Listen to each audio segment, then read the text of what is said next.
tarde a vocês. Infelizmente eu não pude participar dos anteriores, infelizmente, porque também estava em outro programa que nós estamos fazendo um estágio de pós-doutorado. Então só pude participar do último encontro, que era o Rosalvo, os anteriores não. E falar depois do Rosalvo sempre uma tarefa ingrata, né? Ele consegue tornar interessantes até autores como Carl Schmitt. Então, falar de Maquiavel, autor de 500 anos atrás, fica pouco mais difícil ainda, né? Enfim, vou fazer o meu melhor para ver se tornamos isso um pouco mais próximos ao nosso pensamento, né? Outro dia nós, informalmente, estávamos conversando na sala enquanto fazíamos a avaliação dos projetos, o que é o nosso ofício, o que é o ofício filosófico, né? Então, já vi, por exemplo, tem uma compreensão que é bem diversa da minha. Eu penso que fazer filosofia é pensar problemas, e problemas só são quando são reais, quando dizem alguma coisa do meu entorno, né? Então, cada pensador reflete um problema que não é só uma abstração, mas tem a ver com o seu contexto, o seu tempo, sua história. Então é isso que eu vou tentar fazer também na Maquiavel. Se Maquiavel, de algum modo, pensou um problema de modo abstrato, é verdade, mas que dizia respeito a um contexto, a um tempo muito determinado, né? E na medida que é um problema, essa questão, nesse caso, não seria o problema chamado de participação popular, tá? Não é um problema geral, né? Este problema da participação popular é um problema com o qual ele se defrontou no seu tempo, em Florença, sobretudo, na medida que Itália ainda não existe fora o espaço geográfico. Então, é um problema filosófico, político do seu tempo, que ele vai pensar com categorias que ele vai extrair, sobretudo, da história de Roma, escrita por Tito Livio, é verdade. Fora outras tantas fontes que não vem ao caso aqui resenhar.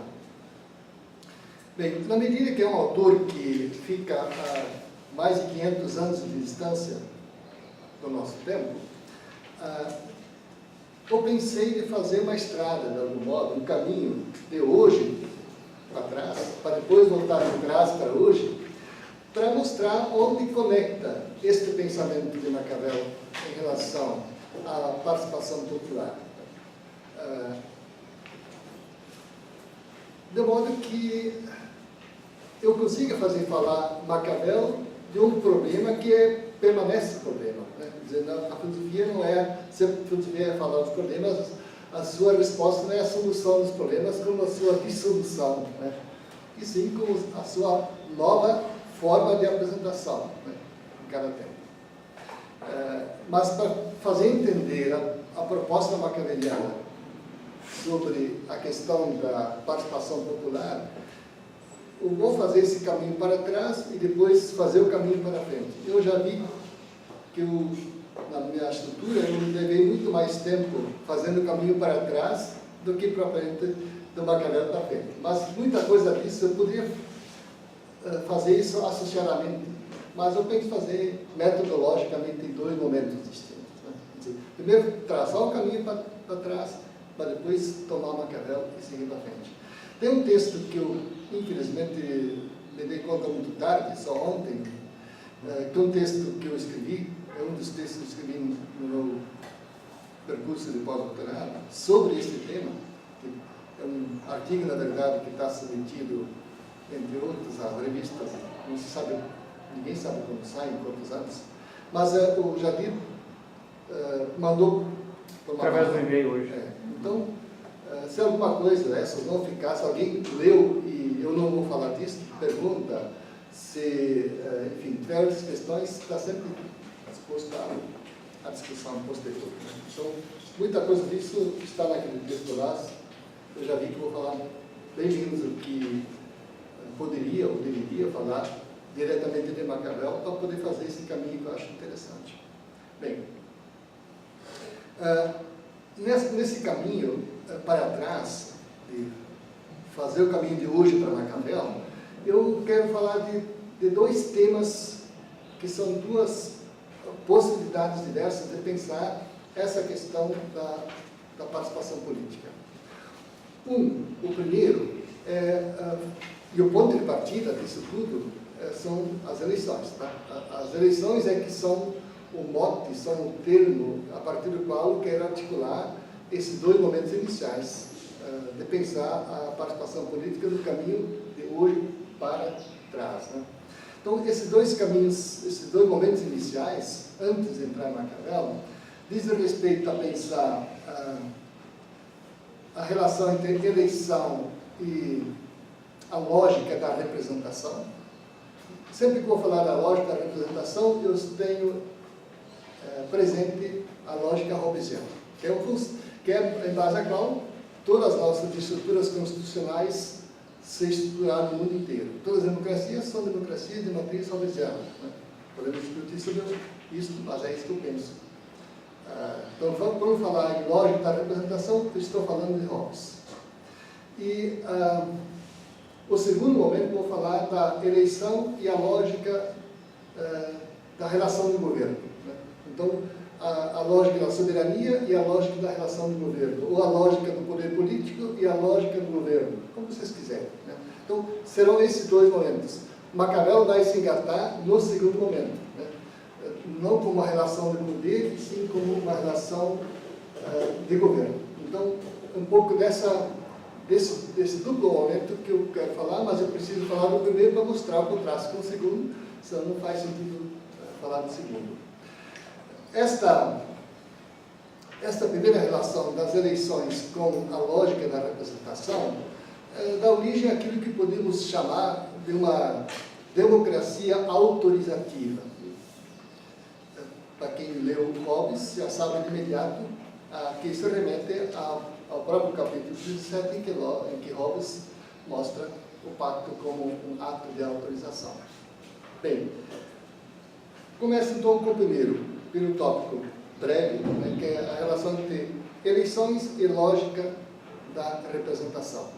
E parto enunciando uma tese em dois momentos, com o ponto de partida bem conciso desta abordagem. Né? O primeiro ponto dessa tese, eu diria o seguinte, que as eleições modernas podem ser pensadas unicamente como manifestação do conceito de representação. Eu repito a tese, a primeira parte da tese. Né? As eleições modernas, quando falo moderno, é todo o processo de Hobbes até hoje, não no sentido da historiografia. Então, as eleições modernas podem ser pensadas unicamente como manifestação do conceito de representação. A segunda parte dessa tese, as eleições se constituem no processo coletivo de formação e de legitimação do poder. Então, esta é a tese de qual estou partindo. Né? Primeiro, então, portanto, é o argumento de que as eleições modernas só podem ser pensadas no horizonte ou dentro da lógica da representação, e a segunda, que as eleições são aquele processo por meio do qual se dá origem à legitimação, mas também se dá a própria legitimação enquanto tal do poder político. Bem, concisamente, se nós tivermos presente a caracterização que Hobbes faz no capítulo 17 do Leviatã sobre a forma como o pacto se dá, nós vemos o quê? Que para Hobbes o pacto é um processo por meio do qual acontece uma autorização dos indivíduos para que o soberano haja e decida em seu nome. Portanto, para Hobbes, o processo de instituição do pacto não é um processo de transmissão da vontade, e sim um processo de autorização por meio do qual, de agora em diante, o soberano pode legitimamente decidir e agir em nome daqueles que lhe conferiram esta autoridade. Né? Essa é uma mudança que Hobbes vai fazer do De Quive para o Leviatã, que no De Quive, sim, para Hobbes se trata de uma transferência da vontade. Ele apanhou tanto que uns 10 anos depois ele se corrigiu, né? Agora se deu conta que a vontade é impossível de ser transferida. Ninguém pode querer não querer, do mesmo modo é impossível que alguém possa querer por outro. Eu só posso querer por mim mesmo. Consequentemente, aquilo que o soberano faz, age, né? E o que ele decide por mim não é necessariamente aquilo que eu quero.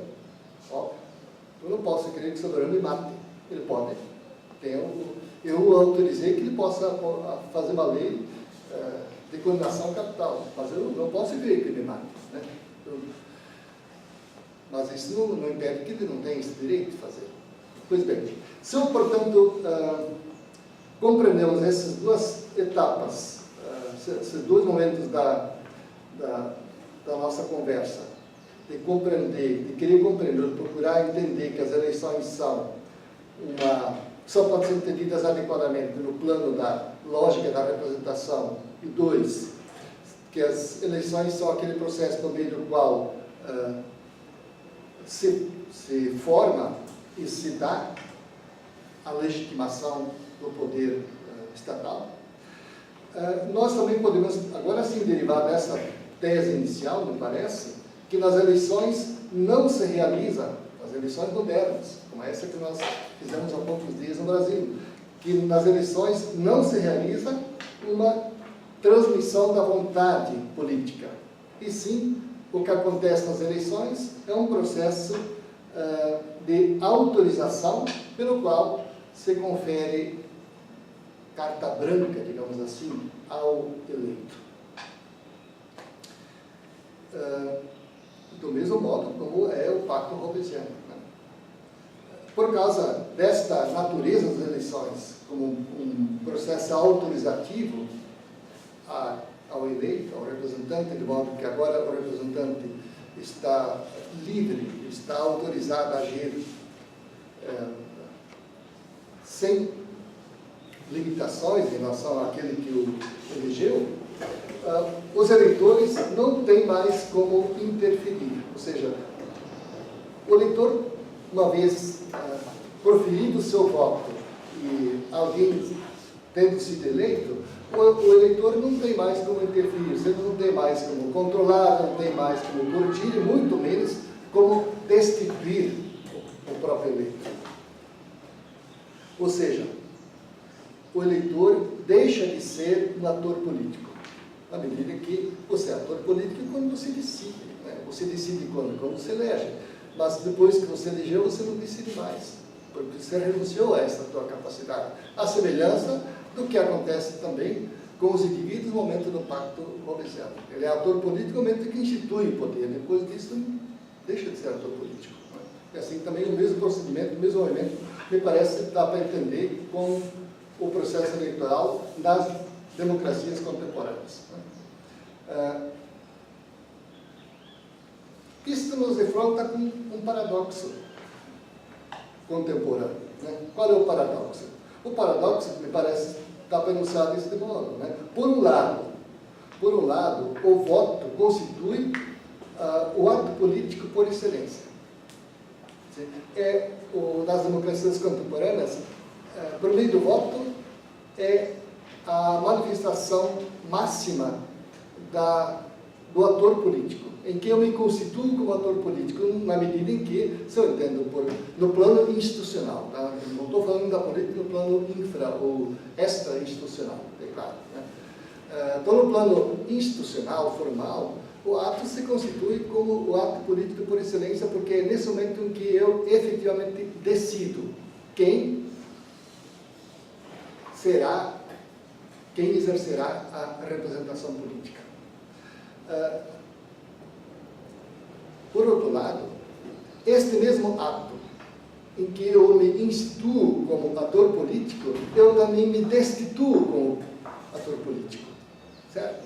Porque uma vez designado no meio do voto aquele que me representa, eu abdico do direito de interferir, de corrigir, de controlar, até mesmo, eventualmente, de destituir aquele que eu elegi. Então, o mesmo ato que é a manifestação mais elevada da minha condição de ator político, é aquele também que me destitui dessa mesma condição.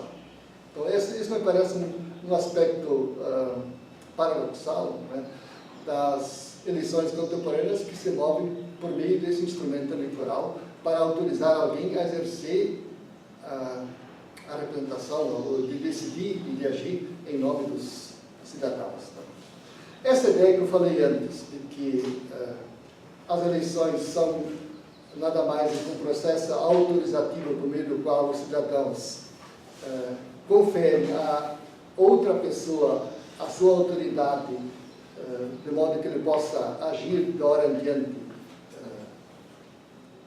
com carta branca, né? Esta ideia é também enunciada com outras palavras, dizendo de que as eleições nada mais são do que conferir a certas pessoas, ao representante, né, um mandato livre.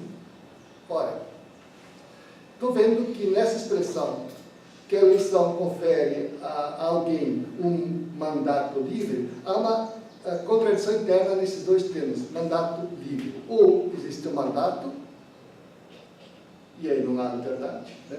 Ou ele é livre e não existe mandato. Vou explicar esse argumento. Veja, quando eu digo que o representante obteve, por meio do voto, um mandato livre, o que eu estou dizendo com isso? Que esse representante, uma vez eleito, não tem qualquer tipo de vínculo, fica totalmente desvinculado a qualquer forma de compromisso anterior, seja com indivíduos, seja com grupos. Apenas um mandato imperativo vincula o representante àquilo que lhe foi comandado, né? Certo? É o modelo rousseauiano. Um mandato livre não é mandato, né? Não existe mandato livre. Um mandato livre é um não mandato, certo? Um mandato só existe quando existe um mando, né? Existe uma ordem, tu deves fazer isto. Ora, o eleito não deve fazer nada, não tem compromisso com ninguém. Ele fez promessas são morais. E como nós sabemos, elas valem tanto quanto as palavras ao vento. São evanescentes, enfim, né? São etéreas. Então, o eleito não tem qualquer tipo de vínculo com quem o designou essa função por meio do voto. Então, não existe mandato livre. Existe unicamente uma designação a agir com carta branca. Certo? Quando ele é livre, deixou de ser mandato. Para ser um mandato, devia ser não livre. Aí você está vinculado a um...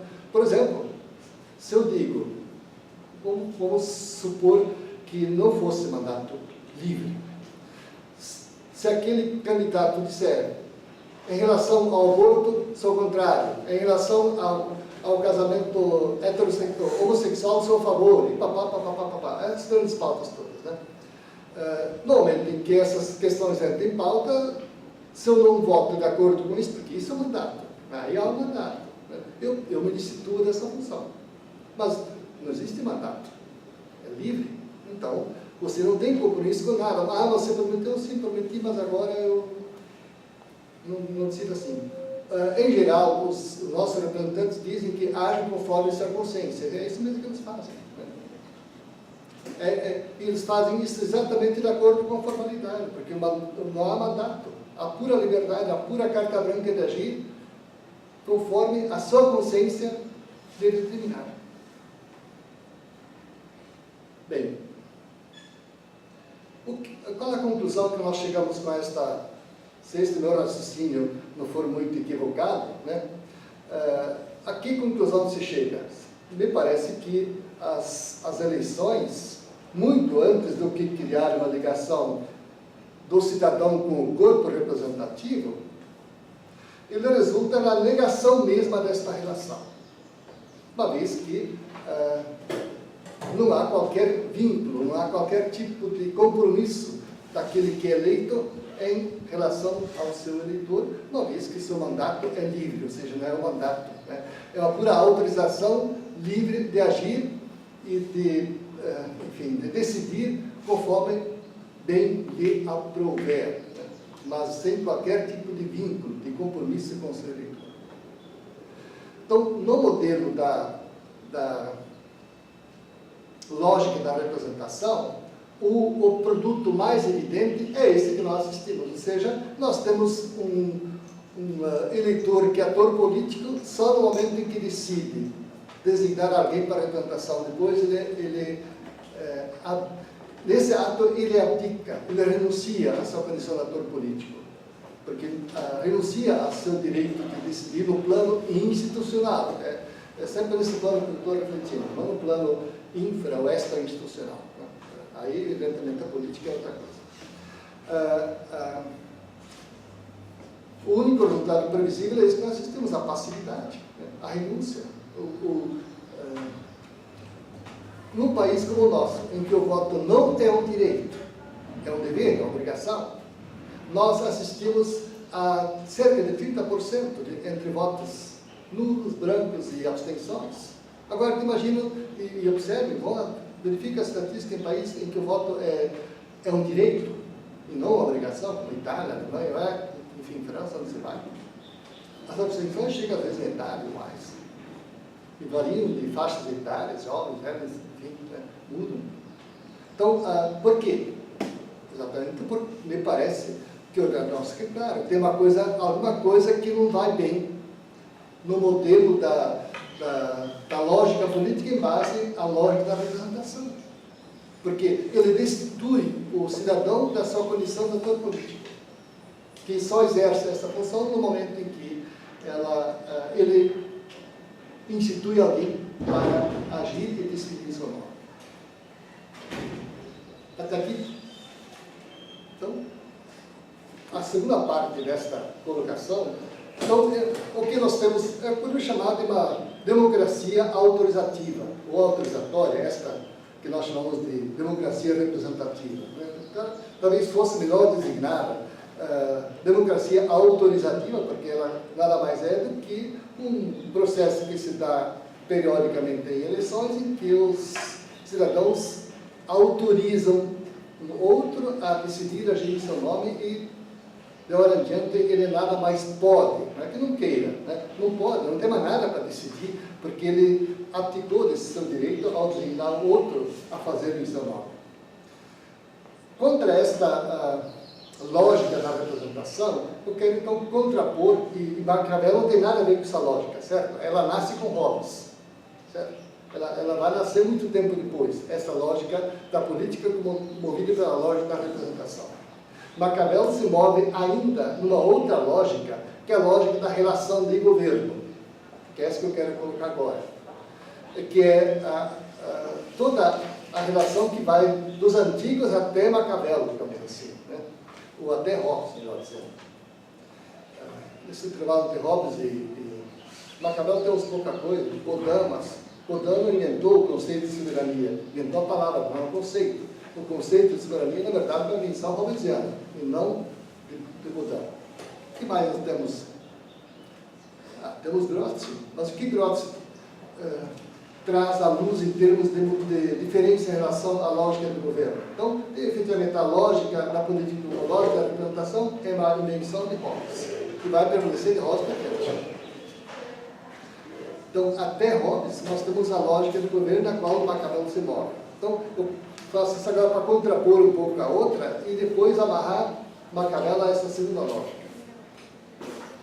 Esta lógica também, se nós vincularmos a eleição com uma relação de governo, nós podemos também dizer que ela dá origem a outra forma de democracia, podemos chamar de democracia de apropriação, ou democracia apropriativa, né? E diríamos assim, nos termos atuais, não nos termos de Maquiavel, não nos termos do tempo de Maquiavel, né? Não de Maquiavel, de uma democracia reapropriativa, porque na verdade se trata do momento de reapropriar-se do ato político, ao qual, como falamos há pouco na lógica da representação, o cidadão renunciou, abdicou no mesmo momento no único momento em que ele foi ator político, que é o momento das eleições. Então se trata, na verdade, de operar uma reapropriação do ato político. Então, uma democracia de apropriação, de reapropriação, é o que eu quero refletir um pouquinho, para depois ligar a isto a reflexão de Maquiavel. Normalmente eu vou partir de uma tese, de um argumento em dois momentos. Para colocá-lo também de modo bem conciso. Então, primeiro momento, né? Somente suprimindo a concepção representativa do poder, do modo como ele foi compreendido por Hobbes, né? Será possível imputar a ação do governo a alguém e torná-lo responsável por ela. Se nós refletirmos a política no plano, dentro da lógica da representação, nós estaremos logicamente impossibilitados de imputar qualquer ação do representante e tornar qualquer ação do representante ele próprio responsável. Dentro da lógica da representação, no qual as nossas constituições estão articuladas, isto é um ato impossível. Então, o único modo de imputar uma ação a um representante eleito e torná-lo responsável por esta ação é pensar a política para além ou fora da lógica da representação, numa relação de governo. A segunda parte desse ponto de partida, ou tese inicial, né? Apenas deste modo, ou seja, apenas imputando uma ação e tornando esta pessoa responsável por esta ação, apenas, portanto, desse modo, os governados serão politicamente ativos diante dos seus governantes. Então, se nós quisermos pensar uma cidadania ativa e não passiva, temos que pensar esta relação para além, e eu estou querendo pensar hoje, para aquém da lógica da representação. Com ela, dentro da lógica da representação, nós não vamos conseguir mais do que conseguimos até hoje. Ou seja, a pura passividade, porque o cidadão só é ator no momento que elege. Depois disso, ele não é mais ator político, porque ele renuncia ao seu poder de decisão. Ele transfere pela eleição a um outro. Bem, a partir deste argumento inicial, nós podemos dizer o seguinte, que a reapropriação da política pelos cidadãos tem, portanto, como condição a superação da concepção da política como soberania, ou então da lógica da representação hobbesiana. Pois, como falamos uma série de vezes, esta lógica da representação, de matriz hobbesiana, ela é excludente em relação ao poder de decisão do cidadão. Então, esta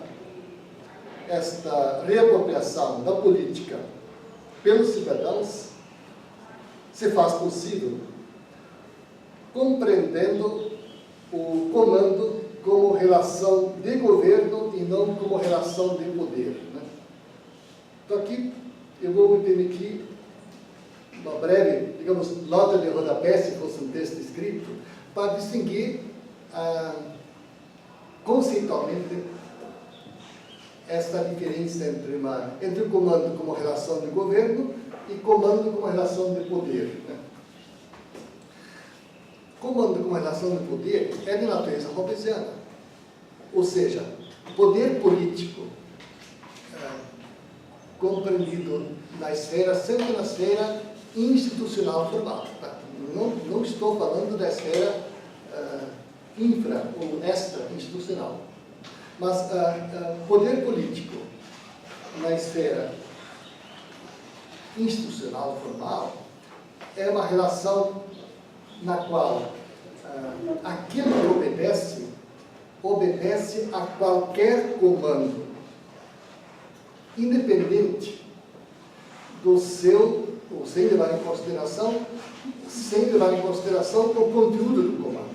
Ou seja, o indivíduo obedece a um certo comando sem sujeitar, sem submeter, sem condicionar a sua obediência à avaliação do conteúdo daquele mesmo comando. Por quê? Porque o pressuposto é o pressuposto hobbesiano, em que aquele que dá origem ao comando, a comando tem que ser uma lei, certo? Vamos substituir comando por lei, tá?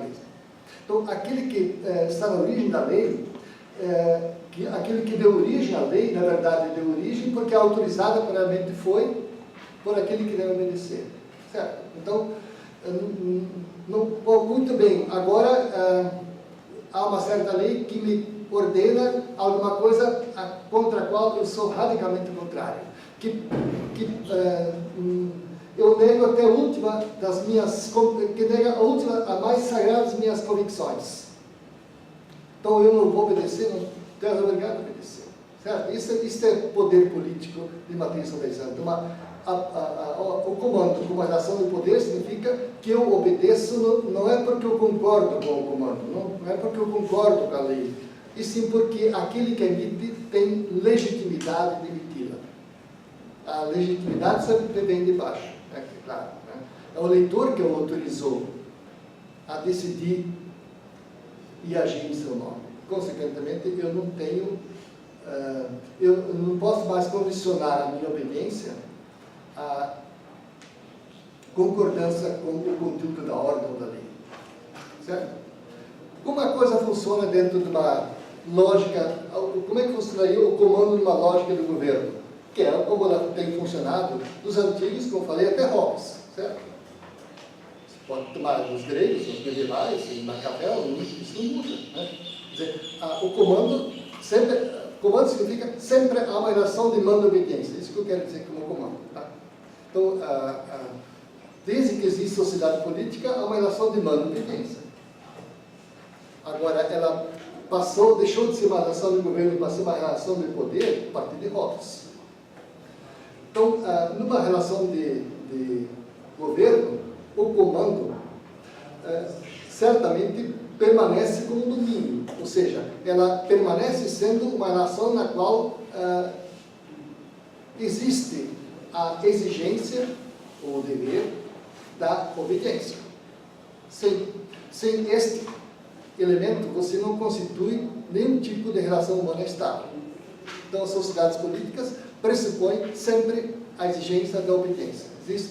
O Maquiavel dizia sempre, nos seus textos antes de escrever O Príncipe, lá nos textos de 1506, quando ainda era secretário de Estado, ele dizia, sempre houve quem governasse e quem fosse governado, em quem mandasse e quem fosse comandado, né?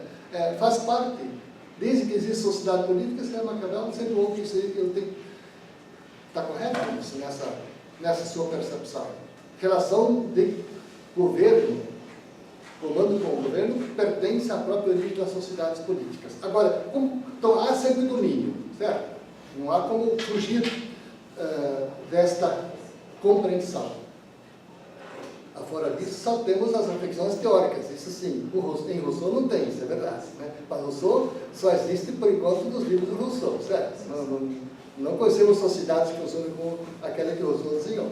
Eu estou falando daquelas que de fato empiricamente existiram.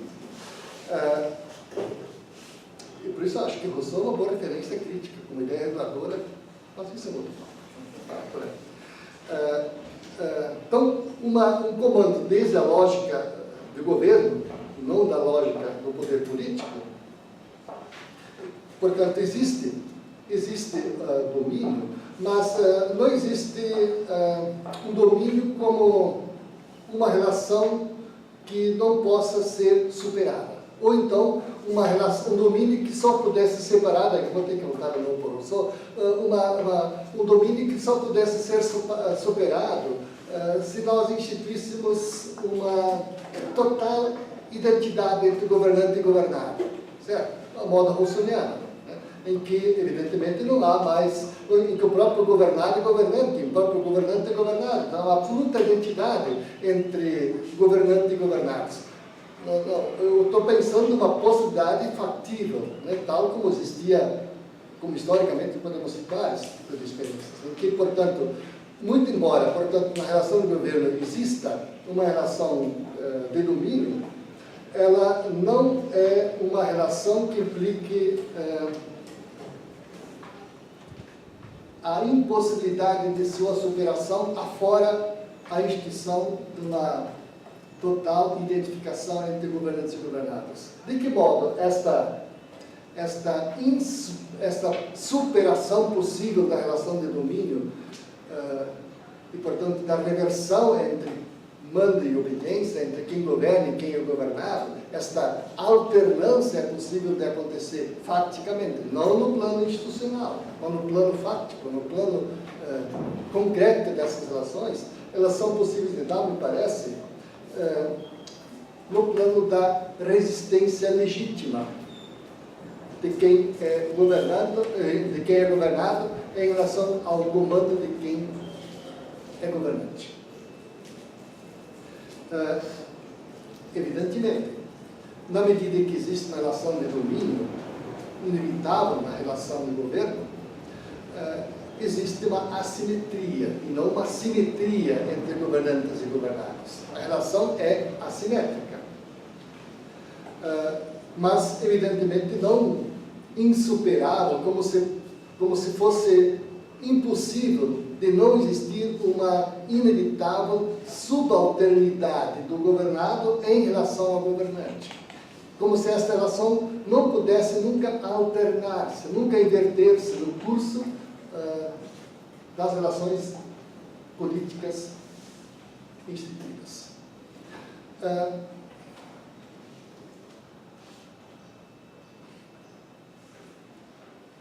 Eu vou dar um exemplo, não muito bom, mas é um bom agora, né? Para mostrar. O que eu quero dizer, portanto, é o seguinte, que compreender o comando numa relação de governo significa que há dissimetria entre governantes e governados, e não simetria. Existe domínio, existe quem comanda e quem obedece. Existe quem comanda é quem é governante e quem obedece é quem é governado. Mas estas posições podem ser alternadas no plano fático, né? E o exemplo que daria é o seguinte, e isso se dá por meio da resistência de quem é governado, né? O conceito-chave para essa resistência.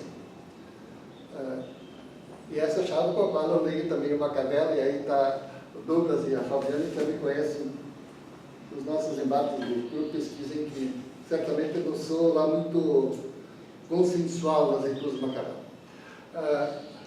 Então, o exemplo no qual para mostrar essa possibilidade de alternância entre quem é o governado e quem é o governante, por exemplo, a greve dos caminhoneiros. Evidentemente, há uma relação de domínio. Evidentemente, há uma exigência formal de quem é governado, obedecer a quem governa. No entanto, ao termo do processo, o que nós temos? Nós temos uma alternância. Quem acabou sendo governado? Certo? Há uma alternância. Quem teve que ceder e modificar o regramento? Então, eu quero dizer, esta alternância, isso só é possível se eu reflito no plano da relação de governo. Se eu penso na lógica da argumentação, nada disso vai acontecer. Nada disso é possível, né? Então, é isso que a dissimetria permanece entre governantes e governados. A relação não é simétrica. A simetria só existe num plano de identificação rossoniana. Fora disso, não existe. Mas isto é um outro plano puramente mental. Então, pensando com as categorias da verità effettuale della cosa, como dizia Maquiavel no Príncipe, né? Daquilo que, de fato, é possível de ser pensado historicamente e não imaginativamente.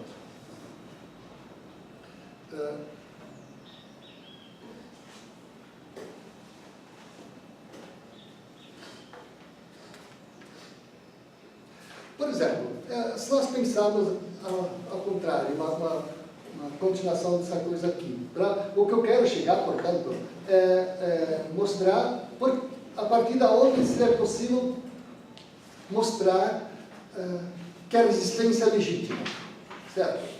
Não é possível resistência legítima na lógica da representação, tá? É possível.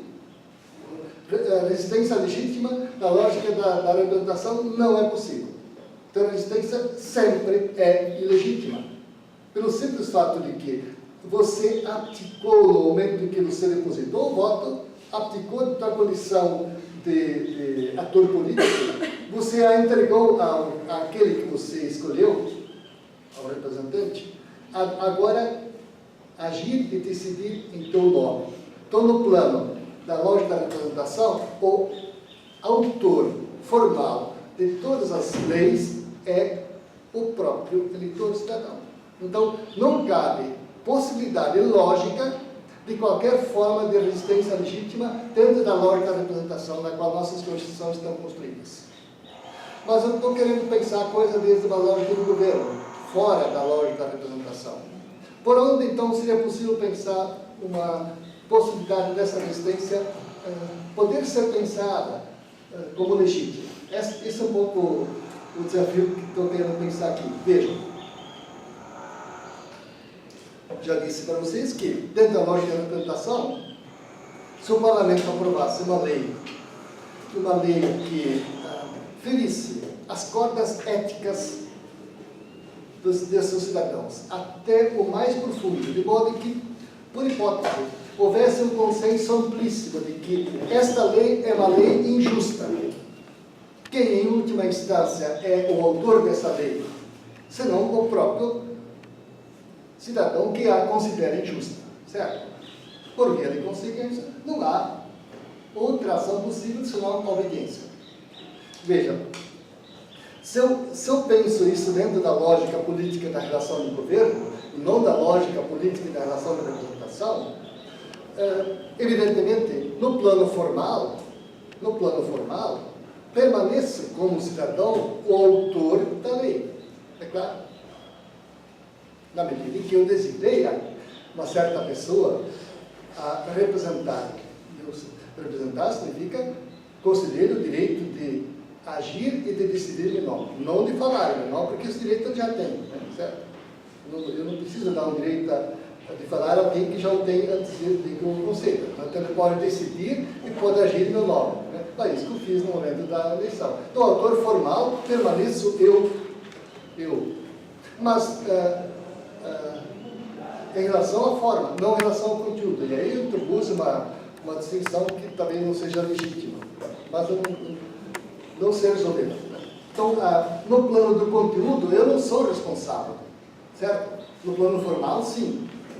Eu sou autor daquela lei, mas eu não posso ser responsabilizado pelo conteúdo, pela matéria de uma determinada lei.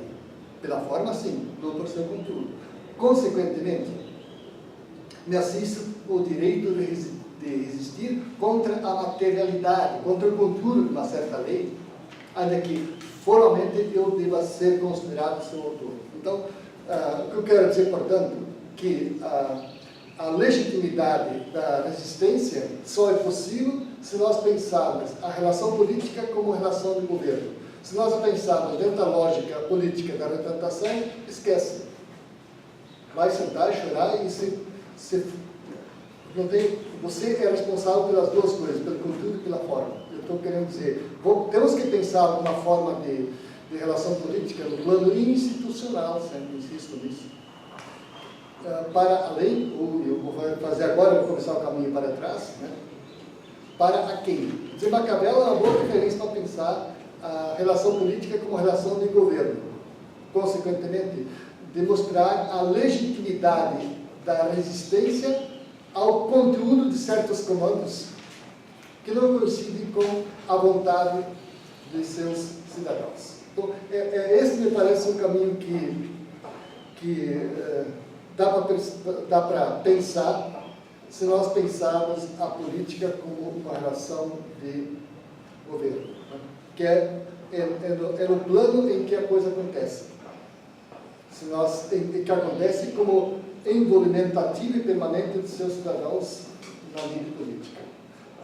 Se nós não superarmos o plano da política, o plano da lógica da interpretação, tudo o resto não vai ser mais do que tem sido. A passividade é o preço desta compreensão. É preciso, e a única possibilidade é pensá-la num movimento que é anterior a Hobbes. E aí, agora sim, eu ligaria isso a Maquiavel. Teria feito o caminho para chegar até ele. Tá? Então, agora, de Maquiavel, como é que Maquiavel pensa essa coisa da política como relação de governo? Tá? É isso que eu quero tentar mostrar agora. E não como relação de poder que não conhece. Tá? Como eu falei antes, essa coisa é inventada muito tempo depois com Hobbes. Maquiavel não tem a mínima ideia ainda da política como relação de poder. Aqui está. Está certo? Tá ok? Muito bem. Então, acho que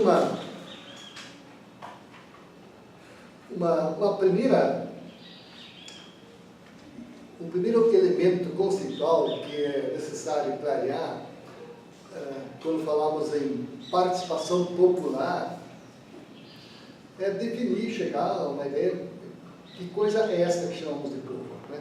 Esse é um primeiro ponto importante a ser clareado para nós, conceitualmente. Né? Se nós temos, e esta não vou falar muito, porque da volta na Itália, quem vai falar sobre isso é a Fabiana, que é a tese dela, né? Que ela vai escrever, não sou eu que vou escrever ela para ela. Né? Então, ela que vai falar para nós da volta sobre o conceito de povo e Maquiavel, que é todo objeto da tese dela, não é pouco. Mas, enunciativamente, então, colocar indicativamente alguns elementos só para a continuidade da nossa reflexão sobre este termo e, consequentemente, o conceito de povo em Maquiavel. Veja, se nós olharmos a longa tradição interpretativa da obra de Maquiavel sobre este tema, que é povo e que papel ele exerce em Maquiavel, grosso modo, daria para juntar tudo isso em duas grandes linhas interpretativas.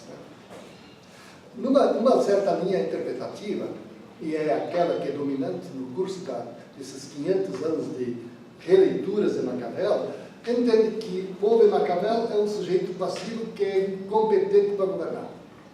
Quem é capaz de governar, ele por si próprio não tem nem desejo e nem competência para governar.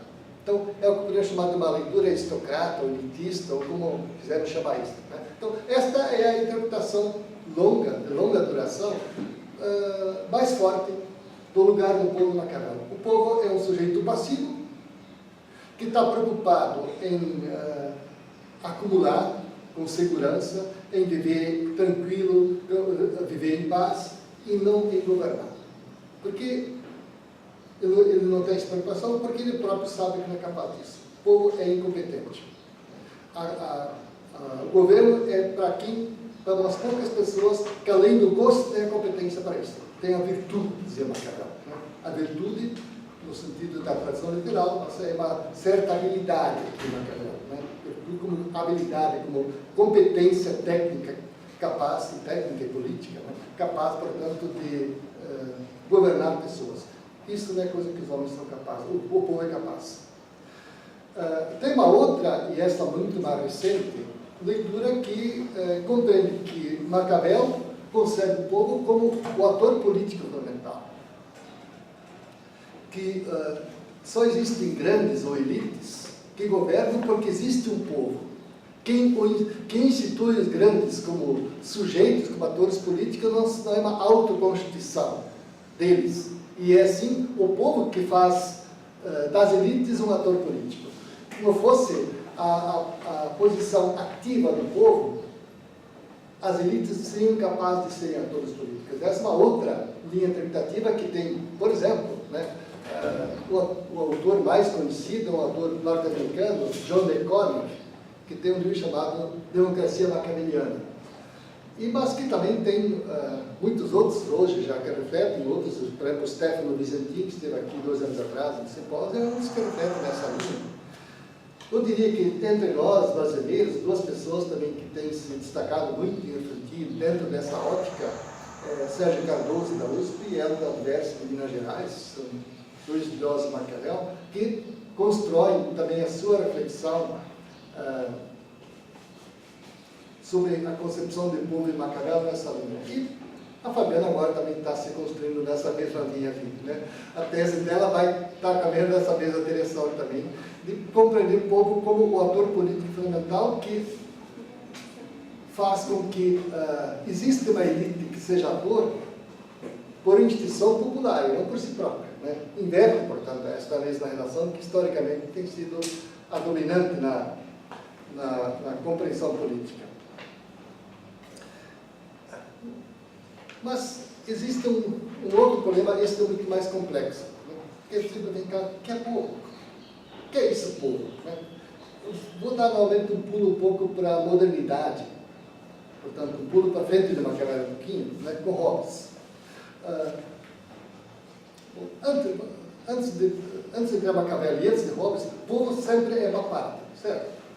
Ou são os pobres, ou é a plebe, enfim, é sempre uma parte. Você vai lá no Aristóteles, você vai lá em Roma, onde você for, povo não é o conjunto, né? Povo não é uma totalidade.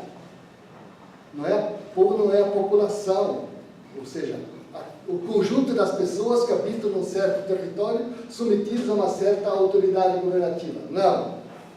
Não é assim que se compreende o povo na tradição anterior a Hobbes. E também não é assim em Maquiavel.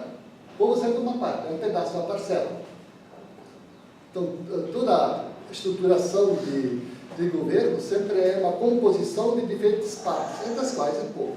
Quando a coisa é boa, o povo toma parte dessa Constituição.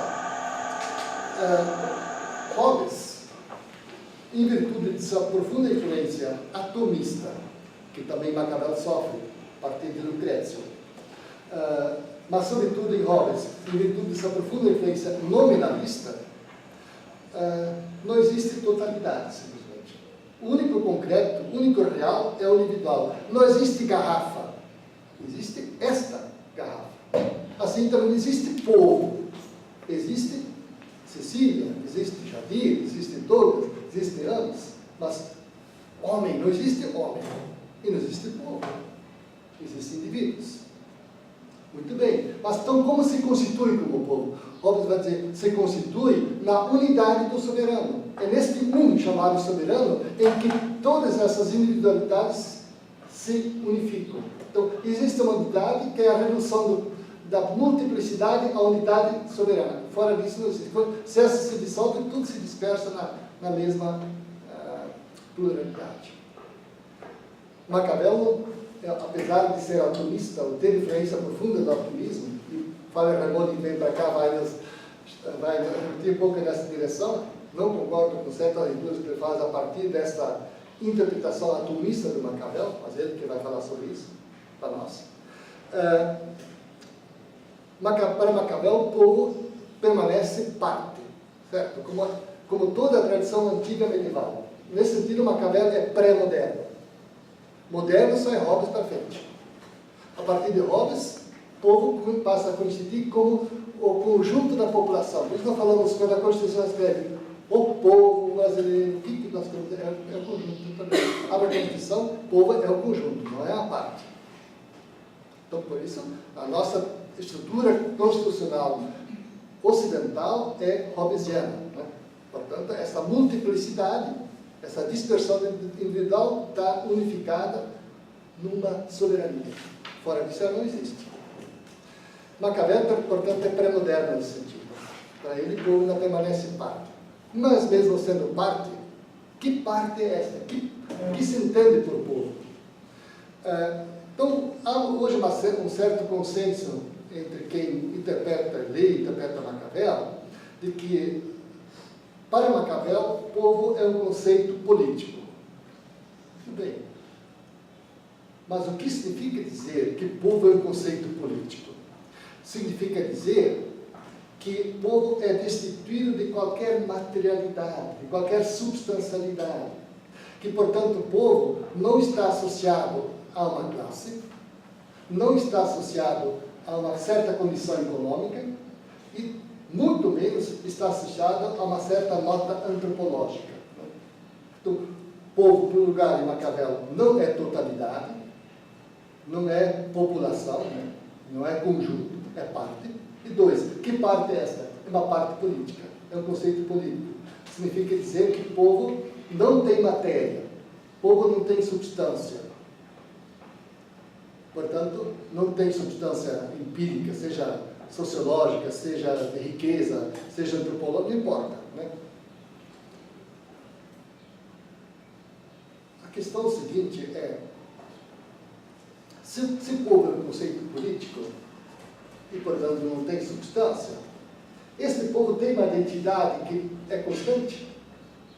Nós olhamos assim, esse é o povo, tem uma identidade? Então, um entendimento seguinte é dizer assim, não, o povo só existe quando ele se constitui como ator político. Fora dessa constituição, não existe povo, também não em Maquiavel. Portanto, só existe povo, pelo lugar, povo é um conceito político. Dizer que conceito político é ausência de materialidade, ou de substancialidade. Mas povo só tem existência quando ele se constitui como ator político na cena pública. Fora deste momento, não existe povo. Existe dispersão individual, cada um cuidando de sua vaca, seu boi, sua família, seus filhos, enfim, sua tecelagem. Não existe povo. Existem indivíduos ocupados com seus, diríamos com Hegel depois, com seu plano privado, né? Com sua vida privada. Né? Fora disso não existe nada. Então, mas, esta constituição do ator político se dá sempre do mesmo modo? Não. Este é um dos outros temas que a Fabiana vai desenvolver para nós, né? Na sua tese. Ele emerge a cena pública sempre de um modo determinado, de acordo com o contexto, as circunstâncias, as exigências. É assim que ele emerge a cena pública. Não emerge sempre do mesmo modo. E se dispersa quando aquilo que o fez emergir desaparece na sua urgência. Volta àquela mesma dispersão. E assim se alternam. Não existe povo fora da sua autoconstituição como ator político. Mas esta autoconstituição como ator político não se dá do mesmo modo em todas as circunstâncias. A cada vez se dá de um certo modo. Pode repetir? Claro que pode. Mas pode não se repetir. Tem este professor que esteve aqui, que nós conhecemos, o Vicentim, que procura distinguir 4 rostos diferentes de emergência nos textos de Maquiavel. Tá? Podia ser 4, podia ser 8, podia ser um só. Para mim isso não é relevante. Tá? Não é relevante dizer quantas caras diferentes aparecem na obra de Maquiavel de povo. Eles assim, tem um povo, tem uma primeira cara de povo que ele chama de plebe. Plebe, no sentido romano, como aquele que é sem direitos políticos. Populus romano aí eles são reconhecidos direitos políticos. A plebe corresponde àquela parte a qual não é reconhecido o direito político, qualquer direito político. Então, Vicentim pensa que em Maquiavel também se faria presente esta face de povo. Às vezes, então, por vezes, o povo aparece como plebe quando emerge a cena pública reivindicando direitos que não têm, eles são negados, simplesmente. Quando esses direitos são concedidos, se dispersa, cada um vai cuidar dessas vacas. Não existe mais. Reemerge quando? Às vezes o povo é multidão. Às vezes o povo é uma parcela, uma facção que tem interesses particulares e quer fazer prevalecer sobre todos os outros. Às vezes também o povo é aquele que está no príncipe, aquele príncipe ali como princeps romano, né? Como o principal, como o primeiro de todos. Né? Ele está unificado nele. Né? Não como o princeps, como aquele que cabeça de um corpo, que é esta dispersão, e sim o príncipe que pensa como.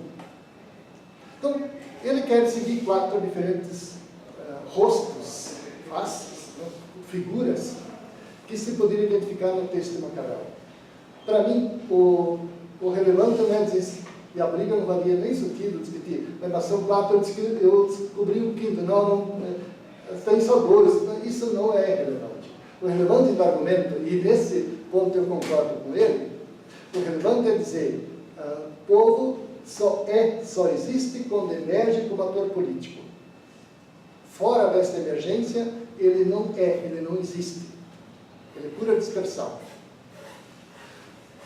Ele emerge sempre do mesmo modo? Não, emerge de modos diferentes de acordo com a pauta daquilo com o qual ele se defraudou, então, se quiserem, de acordo com as lutas que ele deve enfrentar. A face muda. Às vezes é multidão, às vezes enfim, se une a um primeiro, a um príncipe, outras vezes é anárquico, assim vai. Então, me parece que é um pouco por ali que a gente pode pensar, portanto, a ideia de povo Maquiavel como, portanto, um conceito evanescente. Não existe permanência, não existe continuidade, não existe povo como uma identidade que permanece sempre, ainda que mude internamente, tá? Uma identidade é a mesma no curso dos séculos, né? Mas que permaneça. Não, em Maquiavel, esta não faria sentido nenhum. A questão, então, da participação do povo na ordem da política, na ordem de governo. Veja, evidentemente já temos também um problema conceitual, conceitual com o termo participação, que não ocorre, essa palavra, para quem correr os termos que aparecem na obra de Maquiavel, essa palavra não acontece, tá? Não existe no léxico maquiaveliano a palavra participação. No entanto, embora não exista a palavra, a ideia se faz presente. Quer dizer, não é porque não existe a palavra que Maquiavel não tenha trabalhado este problema filosófico da participação. E dá para dizer que essa ideia, ela aparece numa dupla acepção que está implicada no conceito de participação. Se nós hoje perguntássemos, muito bem, então esquece Maquiavel, o que nós entendemos quando falamos em participação política? Certo? Eu vou deixar Maquiavel no suspense um pouquinho. Né? Em que ideia estamos pensando? Estamos, me parece, pensando em 2 elementos essenciais que estão implicados no conceito de participação. Em primeiro lugar, me parece que participação tem a ver com a ideia de ter características em comum com. E a segunda ideia que a ideia de participação implica, participação política nesse caso, né, é de tomar parte de. Então, essas 2 ideias, me parece, estão coimplicadas no conceito de participação. Em Maquiavel, portanto, estou dizendo que essas 2 ideias, ainda que o termo participação não exista, as 2 ideias estão implicadas naquilo que ele entende por participação. Veja, a primeira ideia de que ter características em comum com, contra toda a tradição elitista que eu falei, de entendimento de povo em Maquiavel, para o qual o povo não tem competência nenhuma para governar. Em Maquiavel, ao contrário, Maquiavel diz, o povo tem habilidade própria, autoconstituída, que habilita ao exercício da função governativa. Então, ter características em comum com significa reconhecer na parte popular habilidades que o capacitam ao exercício da função governativa. E Maquiavel reafirma inúmeras vezes na sua obra. Fazer essa exigência nos levaria para um mês de aula, né? Não tem jeito, né? Então, a segunda ideia, tomar parte de, do mesmo modo, né? Maquiavel, e isso é um dos temas aí da nossa fala também hoje, né? Maquiavel também evidencia que o povo governativo. E vai destacar, vimos aqui, nesse texto do Comitê de Leitura dos Discursos, né, há menos 3 diferentes modalidades em que o povo toma parte do governo. Seja na forma da sua representação própria, que são os tribunos da plebe, né, seja também no Instituto da Acusação Pública, daí no capítulo 7, né, seja também na existência de assembleias e de conselhos, né, específicos de classe, dos quais os grandes, os elites, os nobres, como quiserem chamar isso, né, estão excluídos. Portanto, no reconhecimento que Maquiavel faz, de que qualquer cidadão pode propor uma lei para ser apreciada pelos outros. Então, Maquiavel também, esse outro aspecto de tomar parte de, está presente na ideia de participação. Bem, então, estou dando por pacífica, da minha parte, a ideia de que em Maquiavel, embora não exista o termo, existe o conceito de participação. Nessa dupla acepção, que no meu entendimento é inerente ao conceito de participação. De ter características em comum com e tomar parte de.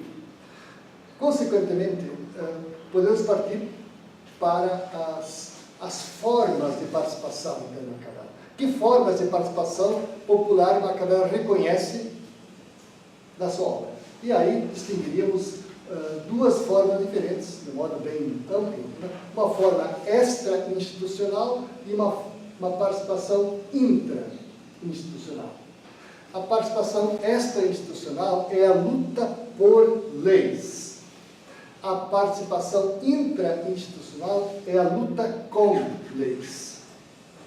Então, dá para seguir essas 2 modalidades principais que Maquiavel distingue de participação política. Então, um rápido exame dessas 2 modalidades. Pessoalmente eu sou apaixonado pela participação extra-institucional do Maquiavel, que se conecta com a ideia que eu estava falando antes. A política como relação de governo, que só existe na medida em que existe um profundo envolvimento de toda a coletividade cidadã no processo de resistência ao comando governativo. Mas uma resistência que não se dá unicamente como uma negatividade, certo? Como eu não quero, eu sou contra. Né? Não. É uma resistência que também, além de ser contra alguma coisa, é também a favor de outra. Né? Certo? É também propositiva. Esse movimento que Maquiavel ilustra muito bem nessa dinâmica dos capítulos iniciais do discurso. Então, começamos então por esta que eu acho mais interessante, a outra eu vou só iniciar. Né? A participação intra-institucional. Né? A participação extra-institucional, que é essa que me parece mais interessante e que mais tem a ver com o nosso problema contemporâneo nas democracias ocidentais. Né? Se nós quisermos pensar como relação do governo, porque se pensarmos fora dessa relação, não tem que conversar, não sei, ficar, enfim, conversando conversa que não vai dar em nada, porque não tem que fazer, não tem só é possível pensar a participação política se a pensarmos fora da lógica da representação. Fora disso, não tem nada que fazer. Então, a participação extra-institucional é, portanto, uma participação que se dá fora dos quadros institucionais. Ainda que essa participação se dê fora dos quadros institucionais, fora dos canais legais, é sempre para Maquiavel uma participação que tem em vista uma produção institucional. Então não é um puro protesto anárquico. É sempre uma ação, ainda que desordenada, certo? Ainda que anárquica, no sentido de sem qualquer ordem interna, mas que tem em vista uma certa produção institucional, uma certa lei, uma certa instituição, para serem produzidas ou para serem transformadas. Este é o mote, este é o telos, digamos, em que essa participação extra-institucional, segundo Maquiavel, visa. Por exemplo, né, aquilo que está ilustrado lá nos capítulos 2 e 3 sobre a criação dos tribunos da plebe. Né? Quer dizer, os tribunos da plebe, Maquiavel explica assim, né? Então, depois que os reis foram expulsos em Roma e foi criada a República já contava na sua estrutura constitucional de duas das três partes, não vamos esquecer esse termo, duas das três partes das quais ela precisa ser constituída. Tinha a parte dos príncipes, né? Parte régia, os primeiros, os mais importantes, e tinha a parte dos nobres, os príncipes, né? Corresponde ao consulado, os cônsules, e os nobres com o Senado. Faltava uma terceira parte. A parte popular não tinha representação constitucional. E o povo, portanto, era refém do apetite, do desejo de dominação das elites romanas. Ora, diz Maquiavel, aí acho que dá para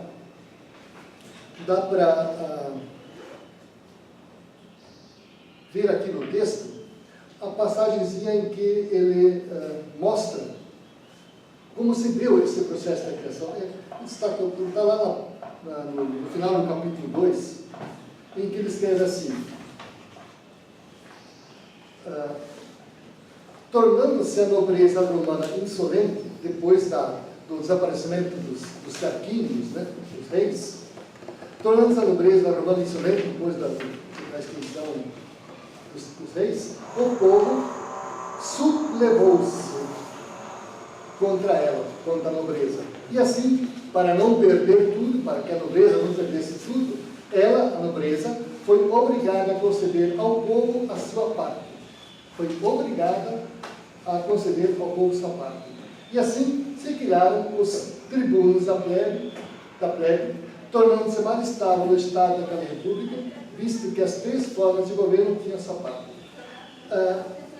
Eu vou retomar, acentuando duas ou três palavras que elas fazem parte da sequência daquilo que eu entendo que é a riqueza da reflexão maquiaveliana sobre isso. Primeiro, né, depois que os reis tarquínios sumiram, a nobreza não tinha mais quem a contivesse, quem a limitasse no seu desejo de opressão. Certo? O que faz o povo? O povo passa a atuar na resistência, não resistência como uma negatividade do não, mas uma resistência que, além dessa do não contra a opressão, propositiva de ter uma parte, de tomar parte do processo, de constituir-se também como ator político integrante da relação de governo. E que, a partir de qual momento, isso que eu quero observar agora, a partir de qual momento as elites se obrigaram a permitir que o povo tivesse essa parte. Diz Maquiavel, a partir do momento em que, para não perder tudo, as elites permitiram que uma parte da estrutura do governo fosse compartilhada com o povo. Então, há um... Deixa eu ver. Vou encurtar bastante a coisa. Então, veja, o elemento propulsor da criação de uma nova instituição, nesse caso os tribunos, foram os tumultos. Mas tumultos é quem? Tumultos do povo. Os grandes não fazem tumultos, para Maquiavel. Os grandes promovem discórdias. Discórdias, no conceito maquiaveliano, discórdias são aqueles que produzem divisões, que produzem como resultado a satisfação de interesses particulares. Auto-benefício. Tumultos são aqueles, e só o povo é capaz de tumulto, porque esta agitação popular, ela tem visto alguma coisa que, de algum modo, vai em benefício da totalidade. A criação dos tributos, certo? É uma instituição voltada para a proteção do povo, mas que, no final das contas, está em vista do bem-estar da coletividade, certo? É o conjunto da coletividade que se beneficia quando todas as partes tomam conta do processo. Então, essa ideia de bem comum em Maquiavel não tem nada a ver com um bem abstrato e universal. Bem comum em Maquiavel é sempre o bem de uma parte. Mas bem de uma parte, esse bem de uma parte só é bem comum quando ela, de algum modo, ela resulta em benefício do conjunto. Do contrário, não é bem comum, é interesse privado. Bem, então, portanto, é o tumulto popular que faz produzir uma instituição nova. Mas a partir de que momento um tumulto consegue produzir coisa nova? No texto de Maquiavel, e vai mais adiante, nosso tempo não nos deixa ler muitas outras passagens, né? Deixa quando? Quando ela cria uma situação de caos, certo? Quando cria uma situação insustentável, que parece a sociedade está à beira do colapso. E só quando chega a este limite, ao limite do caos, ao limite da dissolução do conjunto, é que as elites cedem e uma nova instituição, uma nova lei, uma nova estrutura é capaz de emergir. Esta é a tese de Maquiavel. Então, veja, em primeiro lugar, Maquiavel vai dizer todas as leis em favor da liberdade pública nascem dos tumultos. Não é que todas as leis que existem no Estado, certo? Em Roma também não. Né? Mas as leis que têm em vista, leis de instituições que têm em vista a liberdade pública, ou seja, universal, são resultado do tumulto. Tumulto é sempre a agitação promovida pelo povo. Não pelos grandes que não fazem tumulto, por modo de discórdias. Mas quando o tumulto é capaz de ser promotor de uma instituição, uma lei nova, quando leva a coletividade à beira do caos, quando ela está no limite da sua dissolução, só quando chega a provocar isto é que os grandes servem. Eu não consigo deixar de pensar nos anos que tem antes, certo? Aquilo que estava sendo reivindicado pelos camponeses podia ter sido concedido no dia seguinte. Não poderia ter sido concedido sequer. Não podia, tudo isso. Tinha como acontecer? Não tinha como acontecer. Certo? É isso que o Maquiavel está nos mostrando. Né? Uma participação popular que acontece, portanto, como resistência legítima ao conteúdo de um certo comando, a uma certa lei. Estou usando os termos que eu coloquei no começo, né, para enquadrá-los aqui. Né? A um certo conteúdo de um comando, de uma lei, mas que também surge como reivindicação de um conteúdo novo, de uma lei, uma instituição nova, só tem possibilidade de acontecer se levar a coletividade à beira do colapso. Nada vai acontecer antes disso. Então, a democracia maquiaveliana é uma democracia tumultuada. É isso que ele diz. Lá tem um outro textozinho que eu acho que tem por aqui marcado. Assim, está lá no capítulo 4, quando ele diz assim, claro, que essa é a discussão que ele tem nos jardins da família Rutilai, que vão discutindo entre outras coisas, mas a paixão de Maquiavel é discutir política e república. Né? Havia estado lá 15 anos trabalhando na República Popular de Florença, e quando os Medici voltam, ele perde emprego e os jovens aqui vão convidá-lo para discutir com eles literatura, verdade, e certamente outros papos menos edificantes também, mas sobre política que Maquiavel tinha paixão.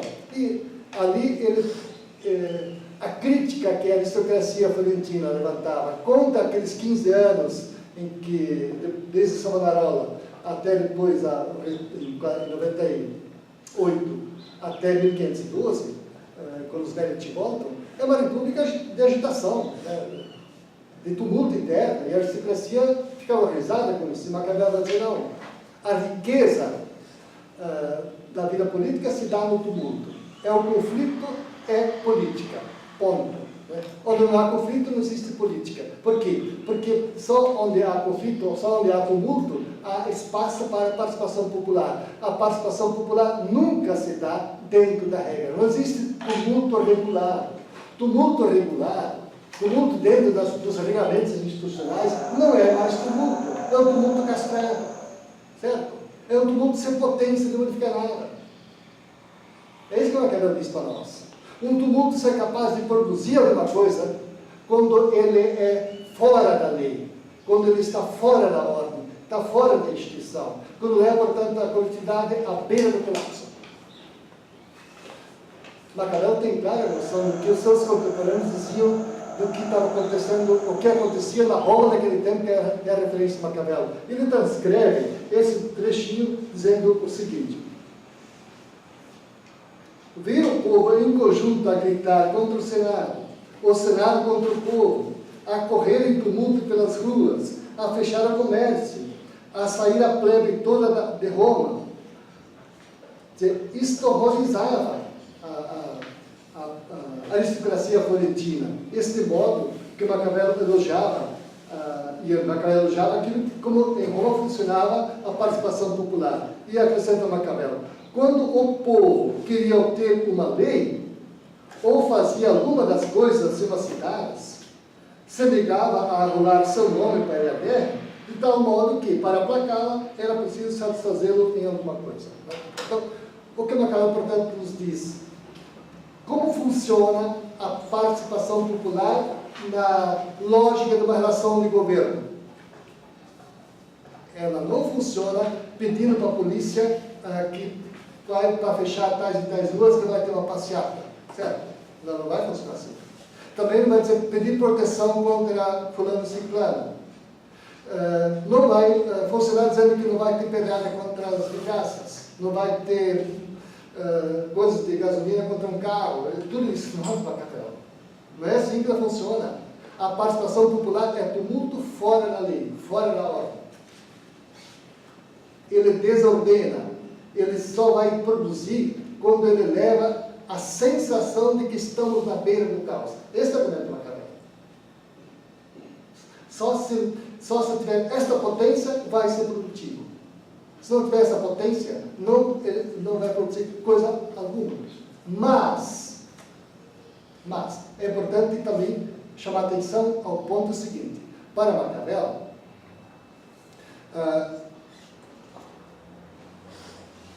é preciso, ainda que os tumultos sejam eventos necessariamente, por definição, no seu conceito mesmo, eventos que acontecem fora das ordenações, fora das regras instituídas, ela deve sempre devem ser regulados no sentido de serem canalizados para instituições.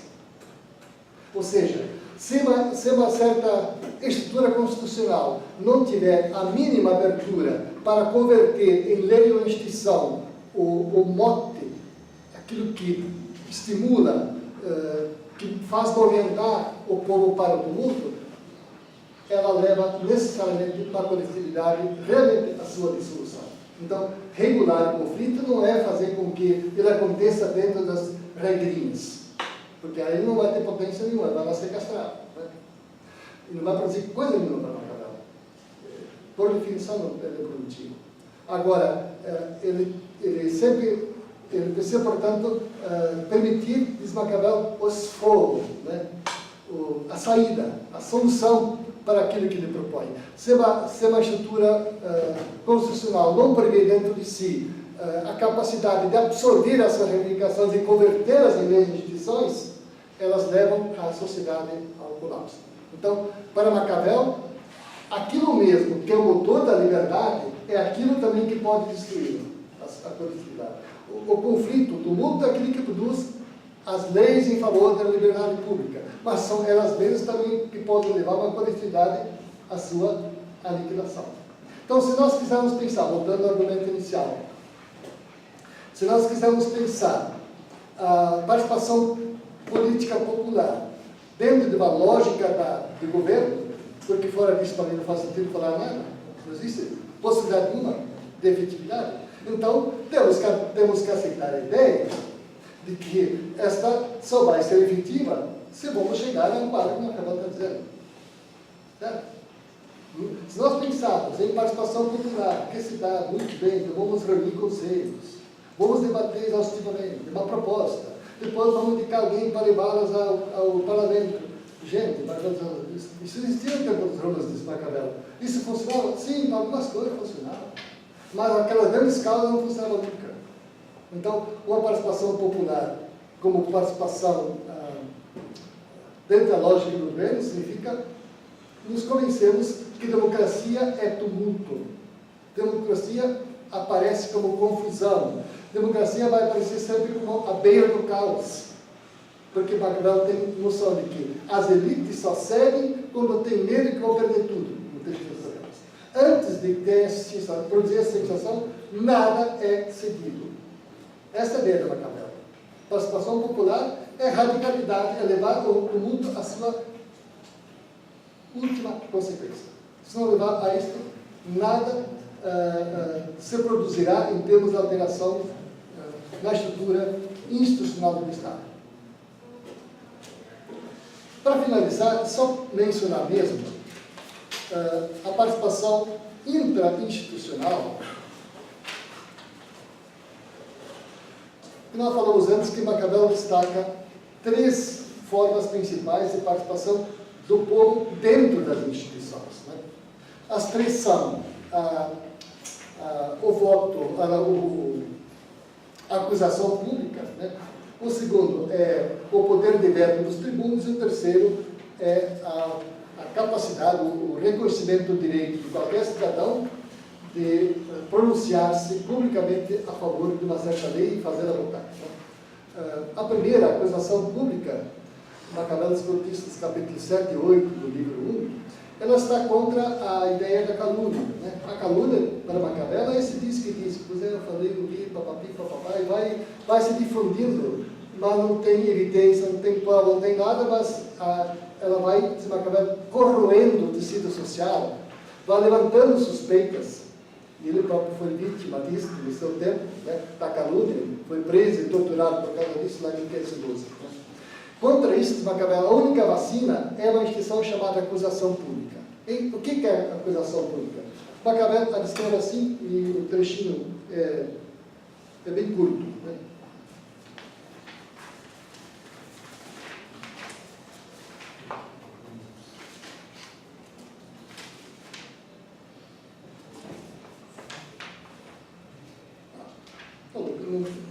Não marquei aqui o texto. Mas, basicamente, consiste no seguinte, Maquiavel. Qualquer cidadão pode levar, os tribunos também, mas também qualquer cidadão, o ANES pode levar o Temer ao julgamento público. Esse é o argumento da Maquiavel. Qualquer cidadão pode levar uma autoridade ao julgamento público e submetê-lo, portanto, a este julgamento. Diferentemente da calúnia, a acusação precisa ter provas ou evidências, enfim, né, coisas materiais ou testemunhos. Diz Maquiavel, o que vai acontecer se no fim se provar que não são verdadeiras os elementos que aquela pessoa apresentou em relação ao outro? Sobre ele vai pesar a mesma pena que pesaria sobre o acusado se ele tivesse provado a verdade. Então, diz Maquiavel, a acusação pública vai fazer com que exista seriedade, porque ninguém vai levantar levianamente uma acusação, porque sabe, se isso não se provar verdadeiro, sobre ele, o acusador, vai pesar a mesma pena do que pesaria sobre o acusado se se provasse a verdade. E aí tem uma série de exemplos que o Maquiavel vai trazer. Um exemplo mais próximo, o exemplo que traz de Coriolano, que a plebe não queria ir mais para a guerra e a nobreza estava endoidecida, porque sem o povo se alistar para a guerra não tinha mais território, terra, riqueza para arrematar, e a plebe disse, não vou mais. E o Coriolano se decide dizer, vamos gastar terra já, vamos negar comida. Você vai fazer a retenção das provisões e vai submeter a plebe à fome. Depois que a fome bater na porta, que é preciso, vão para a guerra. Né? o argumento é que tem que pagar, sem guerra não tem mais comida aqui, porque não existe comida, temos que pagar.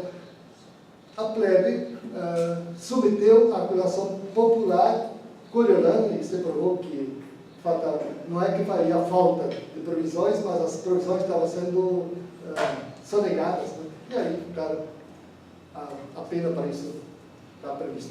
O segundo instrumento é o instrumento do tribuno da plebe. O tribuno da plebe não tinha poder de fazer lei, mas tinha o poder de vetar uma lei que se mostrasse contra a plebe, né? Então, é o poder de veto que o tribuno tinha em relação às leis aprovadas pelo Senado. O Senado aprovava uma determinada lei que, na avaliação dos representantes da plebe, do povo, se mostrasse contrária ao interesse popular, o tribuno tinha o poder de veto.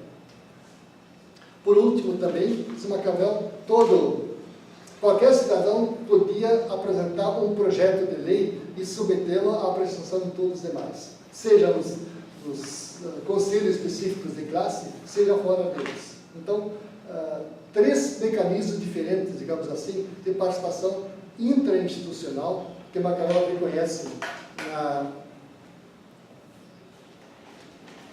na estrutura de poder instituída por parte do povo, né? Enfim, e para concluir isso, eu diria apenas mais o seguinte, de que nós estamos em Maquiavel, mostra para nós um paradoxo interessante, que é o seguinte, de que a segurança só é possível vivendo na insegurança. Não existe segurança fora da experiência da insegurança. E que, por que isto? Porque, diz Maquiavel, a segurança nada mais é do que acreditar numa certa ilusão que impede de ver o perigo real ao qual a falta do conflito, a ausência do conflito, esconde. Né? Quer dizer, pensar que uma sociedade que parece pacificada, que parece que não há tumulto nenhum, que isto é segurança de Maquiavel, pensar que este é o ideal da sociedade a ser procurado, é pensar uma sociedade na qual aquilo que é a sua força vital está sufocado, né? E aí sim, isso quando explode, na metáfora maquiaveliana, é como se quiséssemos conter um rio e construir um dique para contê-lo, mas que precisa ser permanentemente aumentado, porque o rio continua trazendo água, né? E num dado momento, esse dique não vai suportar, e aí sim que ele destrói de vez tudo que tem pela frente, né? Então, o rio corresponde à metáfora do rio, corresponde ao conflito, ao tumulto. Querer contê-lo, querer sufocá-lo, é nada mais do que querer conter a água do rio, construindo barragens cada vez mais largas.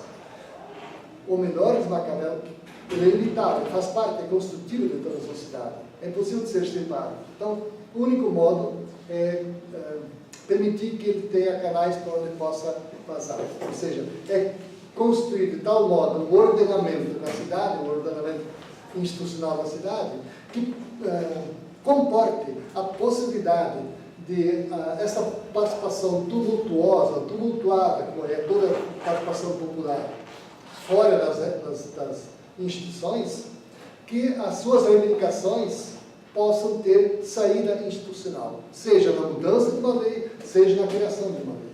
Então, é pela resistência, mas não entendam resistência aqui como uma negatividade passiva, ou seja, eu sou contra, nós somos contra, mas é também uma resistência no sentido de negação de alguma coisa instituída, mas é também, para Maquiavel, sempre nessa resistência, uma proposição. Ao mesmo tempo que o movimento é de negação, ele é de afirmação de alguma coisa que vá em seu lugar como substituto daquilo que se quer ter destruído.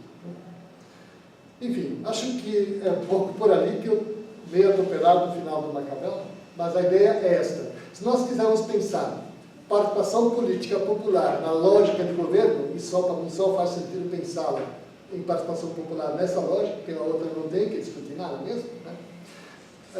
É pensar numa vida política viva, de profundo envolvimento, tumultuada e que dá a sensação de que estamos sempre beirando ao caos, à dissolução. E isto é como única possibilidade de construção de uma vida política viva. Porque as elites só seguem, na percepção de Maquiavel, e eu não vejo muita diferença disso para os dias de hoje, só seguem quando temem perder tudo que têm. Antes que gere essa sensação, mudança nenhuma da parte deles vai acontecer, ou ceder alguma coisa vai acontecer. Gente, é isso. Obrigado.